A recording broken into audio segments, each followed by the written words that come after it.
Welcome back to AATV. I'm your host Tom Anvil Hibberd, and today we're going to be talking all about the Sightmark Wraith 4K Monocular.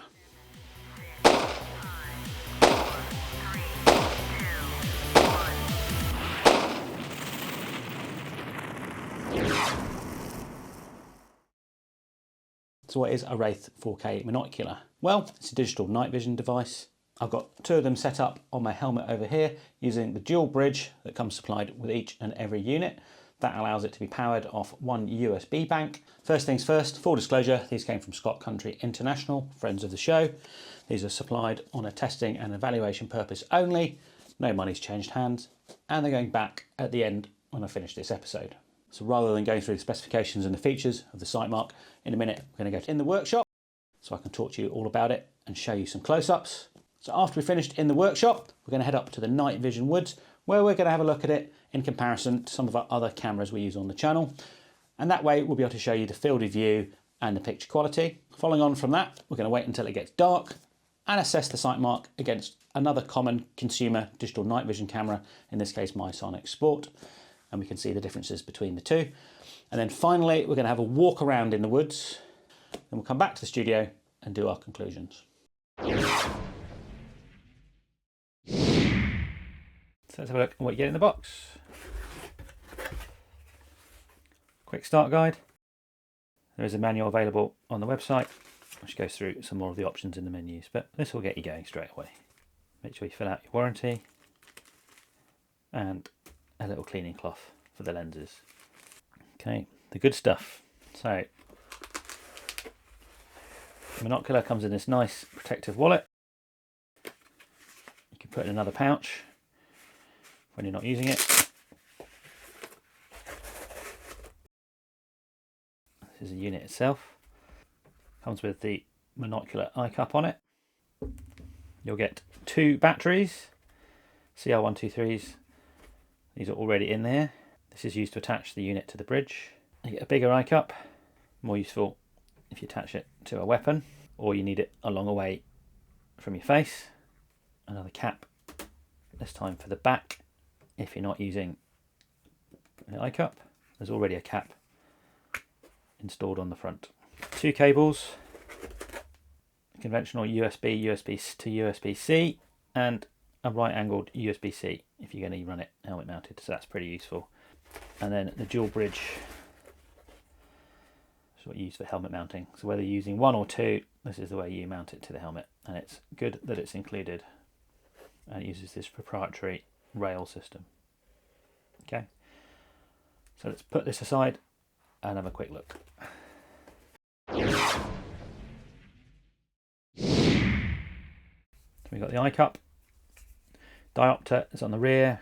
This is how you adjust it for your eyes. To adjust it, you look through the screen, and any text on the screen, adjust this dial until it becomes clear and not fuzzy, and then that's set and done. Controls are here. Fairly easy to use, and you can feel the bumps with your finger when it's dark, so you previously know which button you're handling. Front lens has a cap. The lens cover can screw off. This thread is quite fine. This screws onto, so finding a lens cover might be a bit of an issue. It would be difficult to get a protective sacrificial lens on, and you can maybe sandwich one in here. Behind the lens cap is the focus ring. Under that we have this. This is the IR illuminator built in. By default, it's on, so bear in mind you need to go into the menus and turn it off for most Airsoft uses, as it will give your position away. On the side of the illuminator is the focusing dial. This may be very stiff. If it is, very slightly loosen up this grub screw here until the dial turns. Coming over to this side, behind this cover is a micro SD card. You'll need to supply that yourself. Battery compartment is here and takes two CR123s. And on the other side there's another sealed port for a USB-C cable. On the bottom or the top, depending on how you orientate it, you've got two mounts for tripods. This is a very standard consumer tripod screw, and the mount itself for the bridge. You also have a mount for the bridge on top. And both these mounts are powered. So you can see the gold leaf springs in there, gold plates match up with the gold coloured rails here. So to mount it, generally for NVG use, it's better to have the illuminator on the bottom. Take the bridge with the bayonet mount, face it towards the rear eye cup and just slide it on. The first couple of times I did this, it was really quite stiff, so just be careful. Take the supplied thumb screw, and then we also have a USB port here, so we can have a powered rail, and from one power source you can power both left and right monoculars, giving you a powered bridge. So let's just put the other one on. Careful not to lose these, and don't over tighten them. The screw itself is metal, but the cap is a polymer, so I imagine you could probably over torque that. So I'd probably just go thumb tight, slide the other one on, and do the same. So bear in mind, everyone's eye distance is different, so you've got quite a lot of adjustability on the bridge here, and they both can adjust independent of each other depending on your eye position. Before you do anything else, you can hold them up to your eyes and make sure they're set at a comfortable distance for you, and then thumb tighten these screws down. You can adjust the eye caps to get out of the way. So let's look at helmet mounting.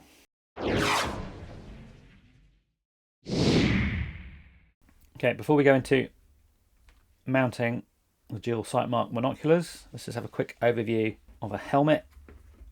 I know we've been through this before, so you can skip to the next chapter mark if you're well aware of what's going on.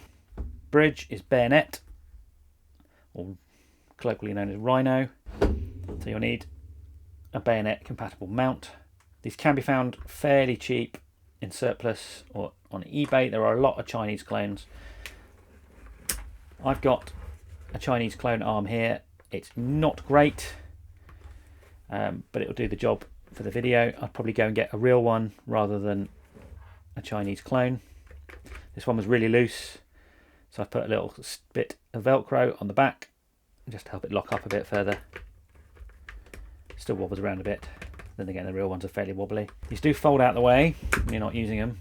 The main issue with rhino mounts is the lockup isn't brilliant, and also there's not a lot of height adjustability. So they've got a bit of tilt, which is on here if you need it, but in terms of up down, there's not a lot of adjustability on these.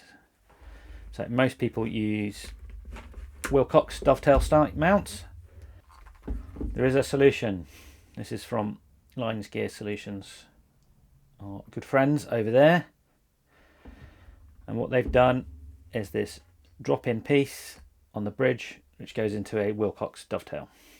So you can see the difference here. Super easy to fit. You take out this bolt, don't lose the nut on the other side, take that off and drop the Wilcox in.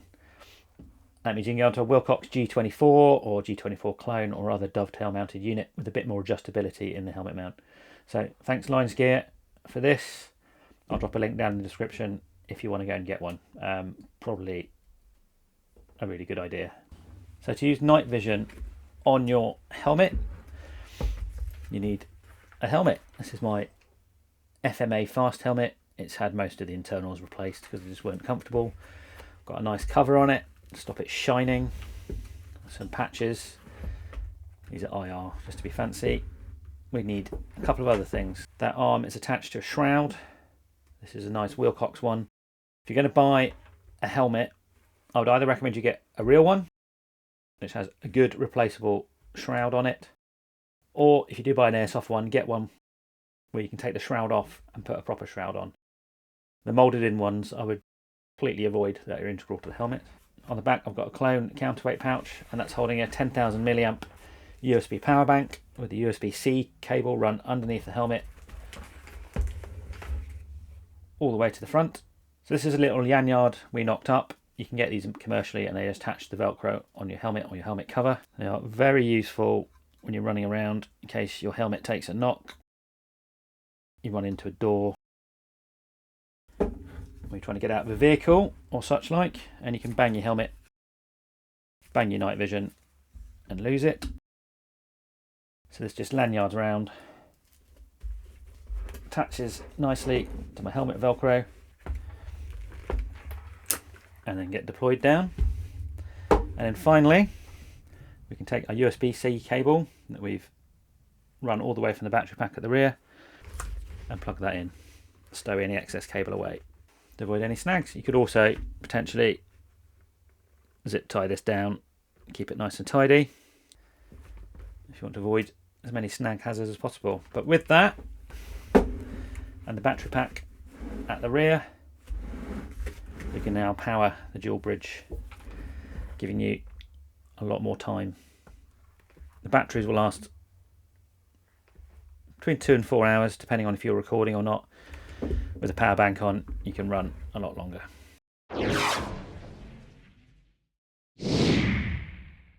So as we're going up some public woods to look at the night vision capabilities of the Sightmark, I've mounted some IR devices on this spare fore end I've got lying around. So we've got a GMP D-ball A2. This is visible and IR laser pointers. So for a wider flood illuminator, I'm using this Surefire with a KM2 head. KM2 head is white and IR capable. So we'll be able to show you the capabilities of the Sightmark Wraith monocular under IR laser and IR flood illuminator.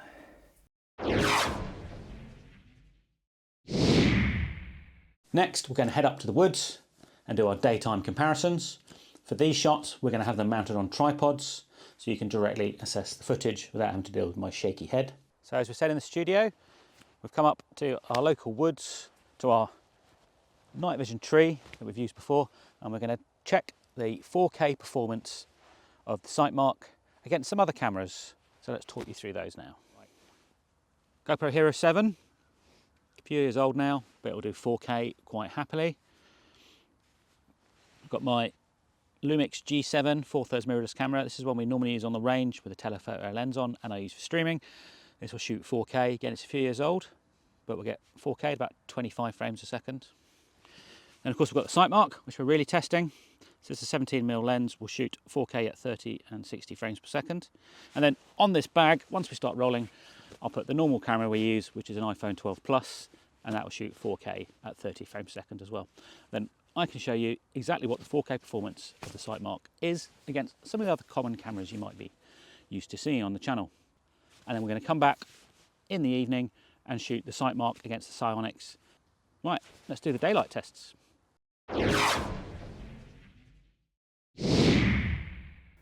So what we're really looking at in this first test is the field of view. Just how much of the area can you see with each camera.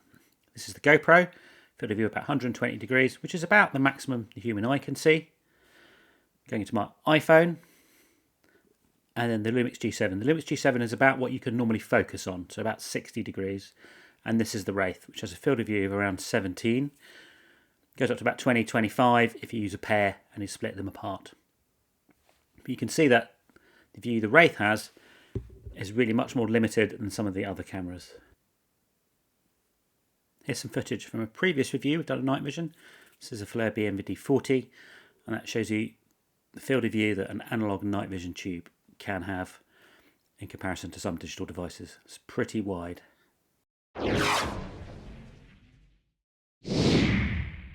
In the next section, we're going to compare the Sightmark Wraith 4K monocular to our SiOnyx Sport at sunset, twilight, and right into the dark, and we'll check it with some IR devices as well. This is my SiOnyx Aurora Sport, 720p, 42 degrees field of view. However, to get a one-to-one picture on the SiOnyx, you actually need to zoom it in, so you degrade the picture quite a lot, and that drops it down to about 25 degrees field of view. This is shot at sunset, so the sun has just dipped below the horizon. It's off to our right in the picture. And you can see the difference in picture quality between the two cameras. So the Wraith shoots in 4K, the SiOnyx shoots in 720, it's actually around 500 because it's been zoomed in. And although you've got a smaller field of view, the picture quality is much, much higher. And you can really see that in this footage here, particularly when we switch back to the SiOnyx. And you can see there's much less definition in the image.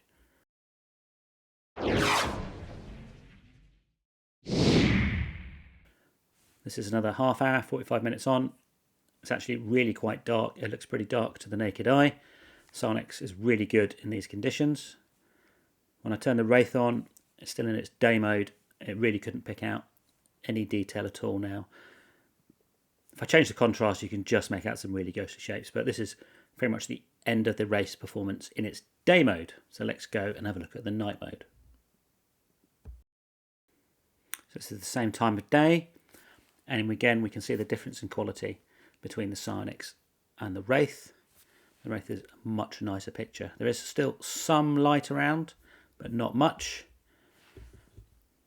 Most people would consider this dark, but it's not quite pitch black night yet. I've switched the SiOnyx to its night mode to make a more of a fair comparison. So you can see what the two sensors do when compared to each other. Let's zoom in and have a look at the Wraith 4K. So there's still a little bit of ambient light around, very, very little though. And when I go back to the SiOnyx, you can really see the difference in the picture quality. And there we go, there's the two together. But again, the Wraith, nicer picture, smaller field of view. So it's really up to you what you want out of a night vision camera.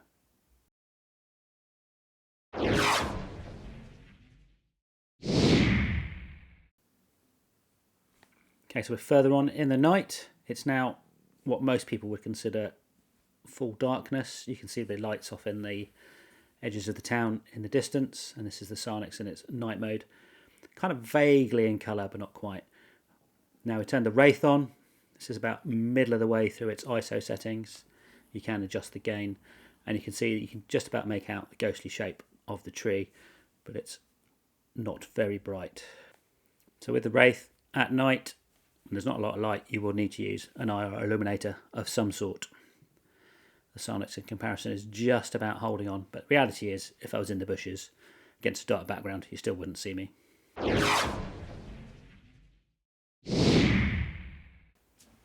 Next we're going to do a side-by-side under IR, and I've zoomed the SiOnyx in so each picture is roughly the same size. And for this first comparison I'm using my Surefire KM2 IR torch head.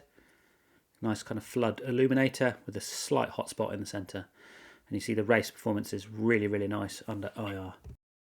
Next I'm going to show you a G&P laser. So this is an IR laser, and you can see the difference that makes.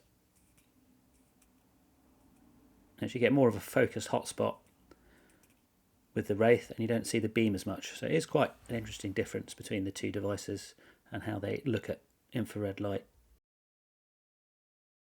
D-Ball also has a laser illuminator. It's much more focus type than the Surefire.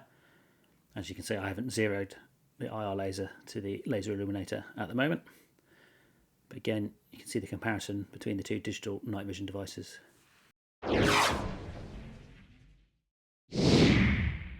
For our final footage section, we're going to be walking around the night vision woods in the dark with the camera's helmet mounted. If you get motion sickness, you might want to skip a bit of this, or just be careful. The footage is by its very nature quite shaky. So this is using the SiOnyx Sport, and we're filming me just getting the IR illuminators on the Wraith setup. You can see they have quite a high hotspot and not a lot of flood. You can also see just how much using an IR illuminator gives you away to someone who's also using a night vision device. It's just like holding a torch and seeing it through the naked eye. You can run the illuminators on the Wraith off. You can change the power manually, or you can run them in automatic mode and it will change the power depending on the ambient light conditions. Here I'm using the G&P laser and just seeing what the power difference is between my Surefire, the G&P and the inbuilt Wraith illuminators. They are pretty bright. This next section I'm walking through the woods using the Wraith's built-in illuminators, and I'm showing the footage from both, which takes the field of view up to about 22-25 degrees. Looks a bit fuzzy because I'm overlaid them. In reality your brain would fuse them into a stereo view, but it shows that you can improve the field of view with a pair. Now I've gone back to one camera to show you a cleaner picture, and what I'm looking at here is how the device gates off near objects and then far objects when you look at a near object, it reduces the contrast so the background fades away, and then when you look far away, it opens up the view again. So I've just gone ahead and turned off the Wraith illuminators, and you can see how dark the image is without them. I just pop this laser on so you can see I'm not just showing you a black screen. So now I've bumped the internal ISO up, or the gain, right up to the max to try and get some image. You can just about see the last dregs of the sun behind the horizon. The rest of the image is very, very, very pale. So I turn on my KM2 illuminator.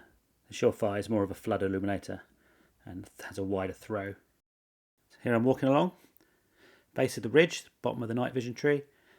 Just having a look at the field of view and the footage using the KM2 IR head. Also got the GMP laser on. So we're up at the night vision tree location with all the illuminators off. And put both the GMP laser and the KM2 on. Have a look at the image, which is lovely. And then look into the distance. That tree line's about 200 meters away. And finally, we're just walking back to the car down a quite well-defined path. And I'm having to be really careful where I put my feet. And you'll notice as I walk along, I keep having to look down just to check the path. I mean, good procedure anyway when you're walking at night. You can't really see. Just checking the path, seeing what's coming up.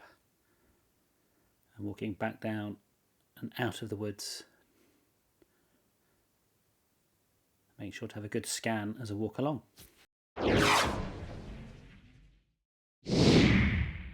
So after some testing, some walking around in the woods, what do I think of the Sightmark Wraith 4K? Well, night vision is one of those things where you really do get what you pay for. And I think everyone should understand that. You're not going to get the same performance out of this kind of unit that you would out of a £2,000, £3,000, £4,000 Gen 2, Gen 3 analog unit. It's just not possible. These things do have their place. If recording at night is really important to you, this could be a great answer, potentially alongside an analog unit or by itself. Just bear in mind that when it gets dark, you're going to have to use an IR device. As we've shown in the footage, you really need an IR device alongside these in order to use it. Whether that's the inbuilt illuminators or a weapon mounted or a hand mounted IR illuminator, you will need one in order to use this effectively. That does mean that you'll be seen by anyone else using an IR device, be that digital or analog. Whether that matters is up to you. If no one else in the game has IR, you'll be the king. If someone does, you'll find it very hard to avoid being seen. It's great that it's got built-in illuminators, and as we've discussed, you're probably going to need them. What I would like to see is a faster way of turning them on and off, whether that's an external button or by moving the illuminator control further up in the menus so it's much faster to get to. Currently it's a few clicks down. These use an 840 nanometer illuminator. 840 nanometers can generally be seen by analog devices. What might be a good idea in the future for Sightmark is to change to a 940 or higher nanometer illuminator. The higher the nanometers you go, the kind of IR performance drops off in terms of its actual illumination capabilities. But once you go high enough, a lot of analog devices can't see it, which really increases the capability of a digital device. A lot of people are now using 940 and higher nanometer illuminators with their digital night vision devices. I think they've missed a bit of a trick by not building them right into the Sightmark Wraith. The powered bridge is excellent. It's fantastic that it's included. For other devices like the SiOnyx, you have to go third party and it can get quite expensive, even though those solutions are really high quality. I'm not a fan of the bayonet type mount, though, as we've shown earlier, you can get the adapter from Lions Gear Solutions to turn it into a Wilcox Dovetail. I think that's pretty much an essential if you're going to be using one of these to give you the height adjustability that a Wilcox style mount does for you. You do have to be a bit careful with the eye cups. They can pop off quite easily. So once you've got your die up to set, probably worth running a bit of insulating tape round just to make sure the eye cup isn't going to fall off in use. Something you will really need to bear in mind is the field of view. So 17 degrees solo, 20 to 25 degrees when they're paired, and you spread them out a little bit. It's kind of okay. The problem is the vertical rather than the horizontal. You can't really see your feet. Personally, I would only want to use them on a site I know really well in reasonably dry conditions, where I can stick to the paths and I know where I am, I'm not going to get lost, or use them indoors when you've got really firm footing. The field of view is quite difficult to navigate, certainly vertically. That's just one of the limitations of night vision devices at this price level. Ultimately, what would I use these for? Well, if you want to record things at night and it doesn't matter that you've got an IR illuminator, fantastic. I wouldn't want to run around some unknown ground, particularly outdoors with these on. I just don't think the field of view is good enough for that. I think they'll be great in a sentry position. We can just sit there and observe and look around, particularly if there's a source of ambient light or there's an IR illuminator that's not directly attached to them, giving your position away. If no one else or a limited number of people have got night vision, great stuff. Doesn't really matter that your IR illuminators are on. And they'd probably be really quite good weapon mounted, though Sightmark do a whole range of specialist weapon mounted IR devices that might be better suited for that kind of thing. I think the buying decision really is yours. I tried to show the pros and the cons with the Sightmark Wraith throughout this episode. Only you will know whether this device is suitable for you. And night vision is one of those things. You really do get what you pay for. And it really depends on depth of your pocket, what your needs are, and whether this device suits those needs for you or not. So, I've been Tom Anvil Hibberd for AATV. Big thank you to Scott Country International for the loan of these Sightmark units for this episode. Stay safe, and we'll see you soon.